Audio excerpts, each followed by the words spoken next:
সারা রাজ্য জুড়ে চলছে নবম পর্যায়ের দুয়ারে সরকার।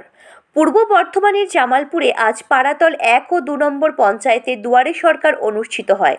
দুয়ারে সরকার ক্যাম্পে উপস্থিত ছিলেন বিধায়ক অলোক কুমার মাঝি, পঞ্চায়েত সমিতির সহসভাপতি ভূতনাথ মালিক, বিডিও পার্থ সারথী দে, পূর্ত কর্মাধ্যক্ষ মেহমুদ খান, ব্লক কৃষি আধিকারিক সঞ্জীবুল ইসলাম, 2 প্রধান মাবিয়া বেগম শেখ, কামিনী কুমদ ঘোষ, উত্তম হাজারি, আনোয়ার সরকার সহ অন্যান্যরা।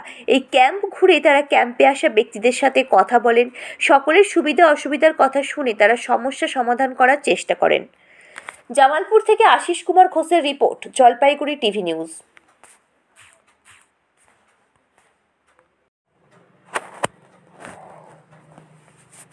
এনএস আছেন, এনএস দেখে বলছেন 5 থেকে 6 লক্ষ টাকা মতো লাগবে।